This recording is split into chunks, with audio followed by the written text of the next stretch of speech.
我有个死装哥哥，他对外的人设是宠妹狂魔。小时候，别的女孩有漂亮小裙子，我哥咬紧牙关给我买了一条。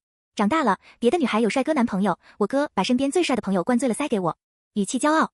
别人有的，我妹妹也一定得有。我看着那被灌醉的反派大佬，瑟瑟发抖。这可不兴要啊！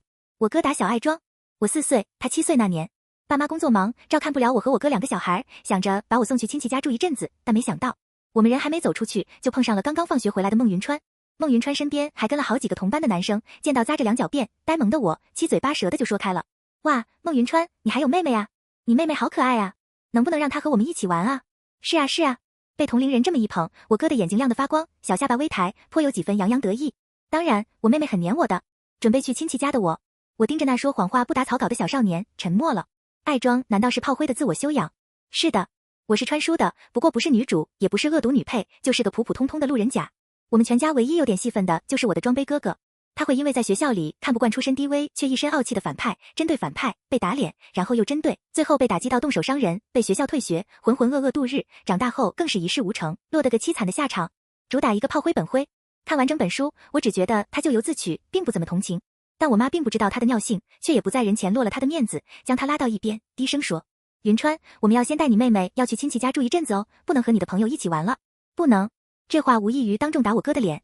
少年的脸一下涨红了，眼睛瞪得溜圆，下一刻他一把抓住女人的手，气势一下没了，连声哀求：妈妈，我已经长大了，我可以照顾好妹妹的，你别把她送走。说到最后，我哥的声音都哽咽了。我妈为难的与我爸对视了一眼，却还是不放心。你确定能照顾好妹妹？顶着同伴们艳羡的视线，我哥拍胸脯保证：那当然，只要我活着，就绝对不让妹妹受到半点委屈。我信你个鬼！但爸妈信了。就这样，我被留在了家里。爸妈早出晚归，我哥自个儿还得上学。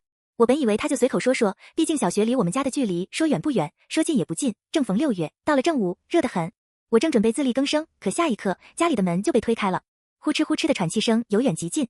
我一回头，就见满脸通红的小少年边拉扯着领口山峰，边踢掉鞋子，显然热得不行。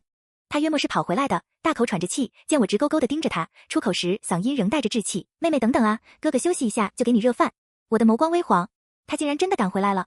许是怕我真饿坏了，没休息几分钟，孟云川就迈步朝厨房走去。才上1年级，他的个子不高，就超过厨台1小节，搬了个凳子踩上去，勉力把妈妈早上做好的饭菜放到微波炉里。3分钟后，叮的一声，他想也不想直接伸手去端。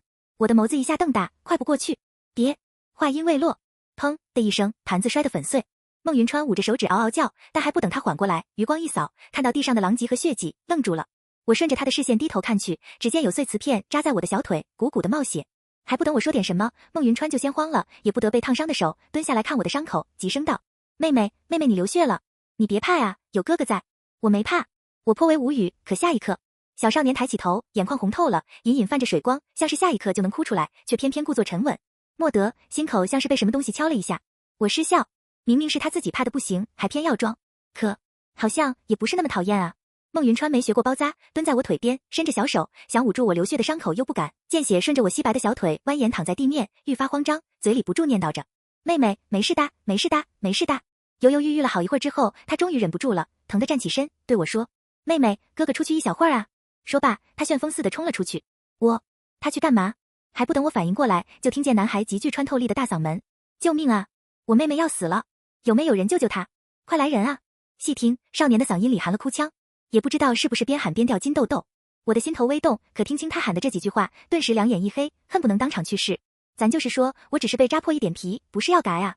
但我哥的嗓门大，这一嚷嚷，左邻右舍还以为发生了什么大事，正好是做饭的时间，旁边的秦阿姨放下锅铲就跑了出来，一把扯住跟热锅蚂蚁一样乱喊的我哥：小川，出啥事了？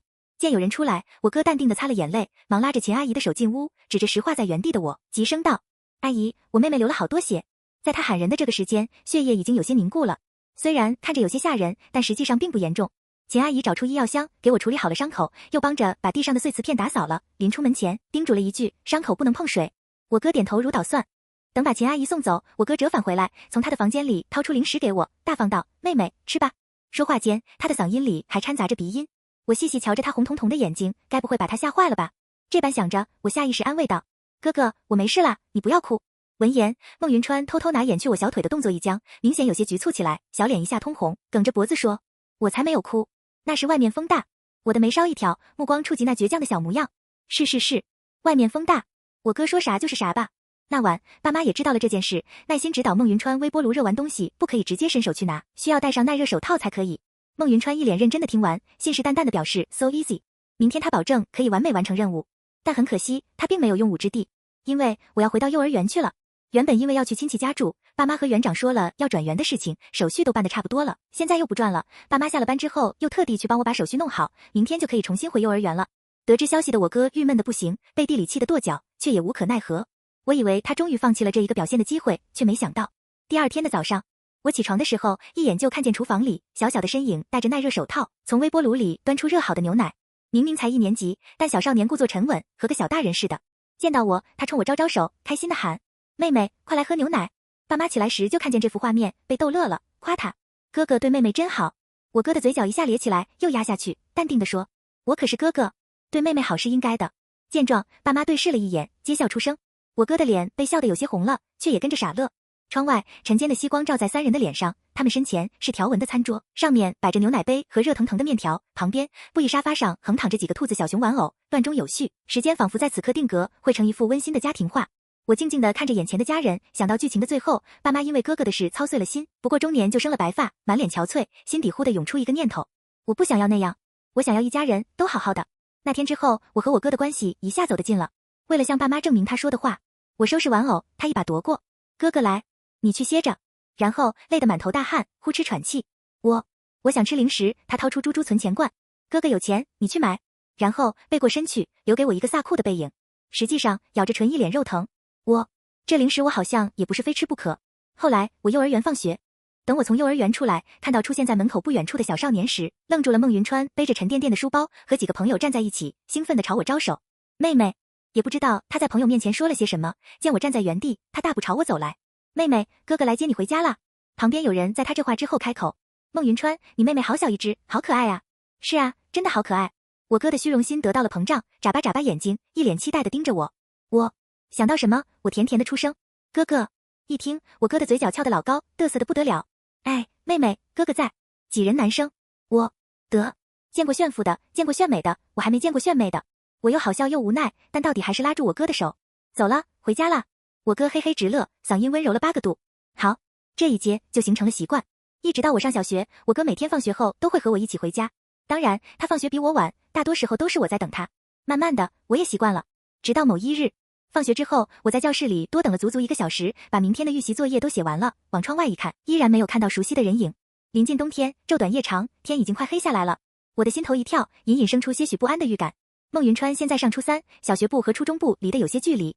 我没多想，收拾好书包，跑到初中部他的班级一看，只见里面零星还有几个人，但一眼扫过去，没有孟云川的身影。班里有几个人眼熟我，见到我单独跑上来，面上浮现讶然。其中一人挠了挠后脑勺，纳闷道：孟云川一下课就走了呀？今天老师没有拖堂，比平时还早了10几分钟呢。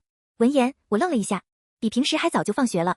但我也没多说，扭头就往楼下走。也许是他临时有点事，所以才没来找我。那现在应该已经回家了吧？但出乎我意料的是，孟云川是在我之后才到家的。我妈已经在准备晚饭了，见他这么晚回来，自然询问：去干嘛了？今天怎么没和妹妹一起回来？闻言，我侧眸看去，只见少年黑发粘在额上，明明是深秋，却出了一身的汗，脸颊有些红，像是跑回来的。看见我安然地坐在沙发上，他松了口气，解释了一句：我有点事，本想着晚一点和妹妹一起回来的。听见这话，妈妈没再多问。我多看了他一眼，不知是不是我的错觉，他的嘴角怎么破了？和人打架了？这个念头转瞬即逝，我也没放在心上。直到第2天上学，第2节课下课，大课间的时候，我的同桌上完厕所回来，看向我的眼神有些怪。孟月熙，你哥哥是不是叫孟云川来着？我点了点头，没有否认。对呀，孟云川经常来接我，不只是他们班，就连我们班的人都已经知道他了。最开始有人还打趣过我和他的关系，后来知道我们是兄妹之后，就没人八卦了。见我点头，同桌沉默了一下，而后小心看了一眼周围，压低了声音对我说：你哥好像拉拢了几个高年级的同学，欺负同班同学，现在那男生的家长找到学校了，说要一个交代，闹得还挺大。我听说你爸妈也来了。我惊得站起身。什么？周遭有人朝我投来视线，我按捺住情绪，询问道：现在他们在哪？教导主任办公室。我想都没想就出了教室，径直朝办公室而去。初中部和小学部的老师都在一栋办公楼，教学楼离的办公室不算很远，穿过中间的花坛就到了。等我赶到办公室的时候，还没走近，就听见里面传出中年男人的声音，怒气冲冲的：你们家是怎么教小孩的？那么小年纪就干出这种事？我妈的声音紧接着传出：小川，到底是怎么回事？我没有。办公室的门半开着，透过缝隙，我看见孟云川低着头，黑发遮挡住了他的眼睛，语气却是斩钉截铁。这话一出，明显惹恼了对方。男人甩出一段监控视频，用办公室的电脑播放。从我的角度看去，视频里孟云川和几个染着黄毛的高年级男生站在一起，而他的同班那个瘦弱的男生缩在角落里，瞧着很害怕的模样。看完视频，爸妈的脸色一下难看下来。我哥平日里就爱装，总是逞强，这一回妈妈自然而然以为他是想装酷，所以才做下这样的事。当下有些失望。云川，给你同学道歉。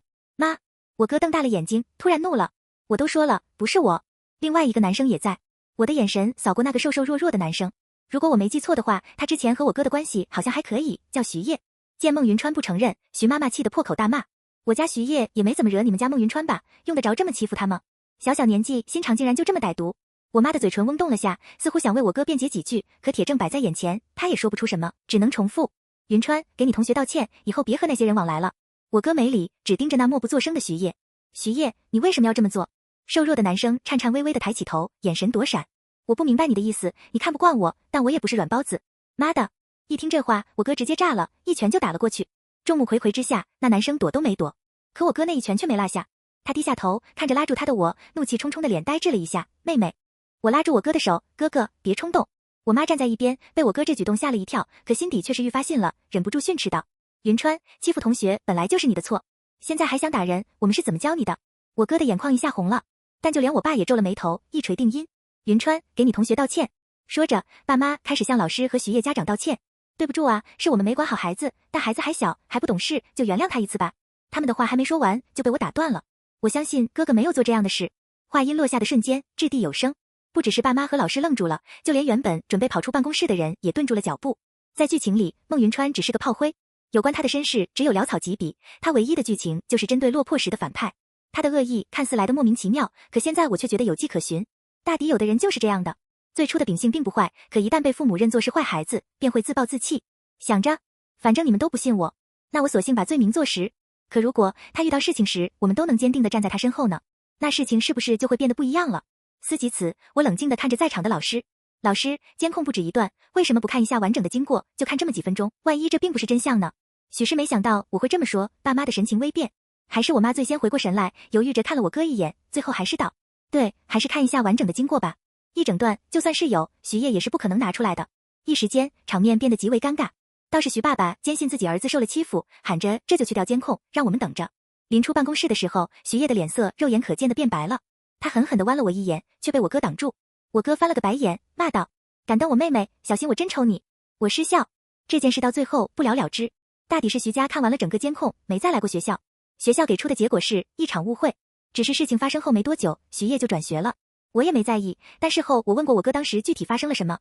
我哥说，当时他放学早，见徐烨神情怪怪的，怕他出什么事，就跟了上去。没想到看到徐烨被人围着，自然的过去想替他解围，却没想到第二天徐烨就一口咬死是他找的人。不出意外，应该是徐烨身上的伤被父母发现了，他不敢说是那些人欺负他，只能拉孟云川下水。对了，不说这个了，看妹妹喜不喜欢？忽的，少年爽朗的声音钻入耳中，唤回了我的思绪。我偏过头，就见孟云川变戏法似的从身后变出一条裙子，粉白色的裙子，精致漂亮，但看着就价值不菲。我瞠目结舌，哥哥，这是？我哥露出一个得意的笑容，嘿嘿，我之前出门给你买冰淇淋的时候，碰见你们班别的女孩子了，她们都穿小裙子，还说你平日里穿得跟个假小子一样，开玩笑，你怎么可能没有？哼，你还有最好的。再说了，你马上要小学毕业了，到时候穿过去啊。我沉默地凝视着面前说的眉飞色舞的少年，心底涌出暖意。难怪这些日子他都没买零食，整天抱着猪猪存钱罐，又是不舍又是愤慨。其实是把钱省下来给我买裙子了。哎，我猛地扑过去，我哥吓了一跳，但手疾眼快地捞住我，双手垂在半空，有些无处安放。俊秀的脸微红，良久才把手放在我背上，轻咳了声。都说了有哥在，必然不会让你受一点委屈。我嗯了声，真心实意道：谢谢哥哥。我哥交金的应了。良久，我忽然听见他小声说了一句：哥哥也得谢谢你。他说的声音太轻，等我抬头去看他时，他已经别过了头，像是什么也没说过。我的眼底浮现笑意，嗨，有个这么爱面子的哥哥怎么办呢？只能自己宠着喽。暑假2个月时间很快过去，我上了初中，我哥中考发挥超常，考上重点高中，可我却没有很高兴，脑海里的警钟一下拉响。在剧情里，高中时期算是孟云川人生的转折时期，在这个阶段，他会遇见反派周鹤圭，疯狂针对周鹤圭，最后因动手伤人被退学，从此一蹶不振。但偏偏高中是住宿的，我并不能时时看着他，于是我只能隔三差五给他发消息，试探道：哥哥，你身边有没有长得帅的同学啊？想来周鹤圭应该是长得不错的。我哥很快就回了，有啊，还真的遇上了。我心头一紧，故作轻松道，那你和他的关系怎么样？我听同学说他哥有好多帅哥朋友呢。我就这么随口一问，但我哥原本的正在输入中突然消失了，然后又是正在输入中消失，正在输入中，来回反复横跳了约莫5分钟，最后回过来一条消息，孟云川，哥和他关系好着呢。这条消息发过来之后，我哥像是打破了什么束缚，接连不断的发消息，哥还老和他一起吃饭呢。你等一下哈，哥给你发照片看看。放心，哥身边也有好多帅的，下次介绍你认识认识。我盯着那发过来的背影照片，画质有些模糊，总觉得这是一张偷拍图。完了，更担心了。这份担心一直持续到寒假来临。我哥这人平日就报喜不报忧，在那天我问完之后，更是好几个周末都没回来。我一度怀疑他是不是被人揍了，不敢回家。但打电话过去，他的语气听起来还挺正常，一时间又不知是该庆幸还是担忧了。正忧虑着，门口传来动静，来，这就是我家了，是我哥的声音。紧接着门就被敲响了，我哥在门外大喊：“妹妹！”我忙不迭过去开门，一句哥哥还没出口，就见一个长相俊美的男生站在我哥身后。我哥上了高中之后，身高直标1.8米，那男生也不遑多让，只是瞧着瘦些。见我直勾勾地盯着人家看，我哥的目光滞了一下，而后龇牙咧嘴地说：“他叫周鹤圭，我朋友，来家里住一阵子。”啥？周鹤圭？周鹤圭？我的眼睛刷一下瞪大。不是，要是我没记错的话，这不是反派的名字吗？对上我见鬼似的表情，我哥歪了歪头，不明所以。他搂了下周鹤圭的肩膀，炫耀道：“这是我妹妹孟月熙，漂亮吧？”周鹤圭礼貌地打量了我一眼，见我哥一副你不认可就打爆你狗头的模样，沉默了一下，最后点了点头，漂亮。那可不，妈耶，这到底是怎么回事啊？哥你一个炮灰，怎么敢把反派往家里领？你不要命了？我揣着一肚子疑惑，但碍着周鹤圭在，不好直接开口问我哥具体什么情况。家里有一间多的房间，我妈收拾出来给周鹤圭住。等到吃晚饭的时候，我才终于找到机会逮住我哥走到小角落里。哥哥，你和周鹤圭关系很好吗？那当然，他帅吧？我哥的语气颇有些得意。我沉默地去了眼坐在沙发上的人，剑眉星目，轮廓清晰，单单是一个侧脸就帅得要命。我实诚道：帅？废话，人家也算是主角了，能不帅吗？见我肯定，我哥嘿嘿笑了2声。哥和他关系好着呢。这个世界终于变成了我不认识的模样。但我不知道的是，等我去厨房帮妈妈端菜的时候，我哥悄咪咪松了口气，兀自嘀咕了一句：值了，这段时间没白讨好这小子。周鹤圭在我家一直住到过年，这段时间他和我哥相处的都十分正常，就像是普通朋友之间。我稍稍放下心，很快就到了要买年货的时候。这个任务我妈交给我和我哥完成。周鹤圭是客人，但也来帮忙。有外人在场，我哥的属性一下就爆发了。妹妹你爱吃这个，多拿一点。果冻，买。旺仔牛奶，买。虽然很感动，但最后结账的时候我不是很感动。我哥盯着那一串数字，脸都绿了。我扶额，远超爸妈给的预算了。但我哥为了在周鹤圭面前刷他宠妹的人设，硬是付了。临了，他肉痛地巴巴了一句：钱包破产了。我险些笑出声，但对上那幽怨的眼神，我忍住了。等我们吭哧吭哧把东西运到家，爸妈都惊呆了。所幸有周鹤圭在，没有奖励我哥一顿竹笋炒肉。除夕夜总是很忙，闹闹腾腾的。我哥跑去帮我爸的忙了，客厅里一时间只剩下我和周鹤圭。少年正襟危坐着，眉眼微垂，周身笼罩着一层孤寂，与热闹的氛围格格不入。我忽然想起在剧情里，周鹤圭很小的时候，爸妈就离婚了，他跟着妈妈，后来他妈妈再婚，嫁了个有钱人，又生了个儿子，他就成了多余的那个。他妈妈为了不让他破坏好不容易得来的幸福，像是踢皮球一样把他踢回给了酗酒的爸爸。他跟了妈妈几年，却没带回来什么钱，因此总是挨打。久而久之，他的性情变得孤僻冷厉，不笑时看人，眉眼间总带着一股凶相，那是一种近乎野兽的防备。我想了想，拿了个橘子递过去，自然道：鹤圭哥，吃橘子吗？猝不及防间听见我的话，少年愣愣的抬眼，撞进一双含笑的杏眸。他的眸光晃了晃，良久，他才回过神，伸出手从我手里接过橘子，声线清冷：谢谢。他的手生得很好看，修长白皙，指节分明。我看了一会儿，在心底暗叹，不愧是主角啊，长得这么帅的，无论是穿书前还是穿书后，我还是头一次见呢。仙品，果然是仙品。不远处，我哥正在贴窗花，陡然瞧见我和周鹤圭挨得近，脸一下贴在玻璃上，死死盯着我俩所在的位置，眼里噌地冒出小火苗。我不经意间回头，险些被吓死。哪里来的妖怪，插出去！之后的日子里，我们一块去了游乐园，一起学包了饺子。周鹤圭的性子淡，但奈何我和我哥都是话痨。久而久之，他也习惯了，脸上多了些许笑容。他笑起来很好看，如春雪消融。我不吝啬夸夸，鹤圭哥笑起来真好看。闻言，少年愣了一下，耳尖染上薄红。倒是我哥不服气了，妹妹，是哥哥帅还是周鹤圭帅？我想了想，比了个耶，嘿嘿，瞧我这个小机灵鬼。见状，周鹤圭原本浸润了阴郁的眉眼温和下来，拍了下我哥的肩膀。不是说要给月熙买糖葫芦，走吧。我哥哼了声，走。这样的日子一直维持到寒假结束，他们回了学校。我加了周鹤圭的联系方式，偶尔周末的时候会约着一起吃个饭。我哥的态度有些奇怪，但见他没有针对周鹤圭的意思，我就放心了。但我没想到的是，我大二那年，我哥和周鹤圭2个人一起创业了。得知这个消息，我激动的一晚上没睡着。啊，周鹤圭是谁？那是能和男主并肩的反派哎。他会发家致富，年纪轻轻成为上市公司总裁。我哥跟着他混，岂不是会暴富？想到这，我高兴的不得了。但没过一会儿，头脑突然就冷静下来了。周鹤圭将来会因为和男主争抢女主，最后爱而不得黑化，做尽错事，最后破产，开车撞进海里身亡。说来，他会在事业有成后遇见阳光的女主，得到救赎。还好，还不急。不过还是防范于未然。哥，鹤圭哥最近有没有遇到什么女孩子？万一女主早早就出场过呢？消息刚刚发出去，我哥就秒回了。没有，他天天跟我一块做项目呢。放心，哥都明白。忧桑小狗 JPJ， 你明白啥了？我不明白，但既然没有，也就不多问。日子一天天过着。等到情人节那天，我回到寝室，只见室友化妆的化妆，挑衣服的挑衣服，还有一个在和男朋友打电话。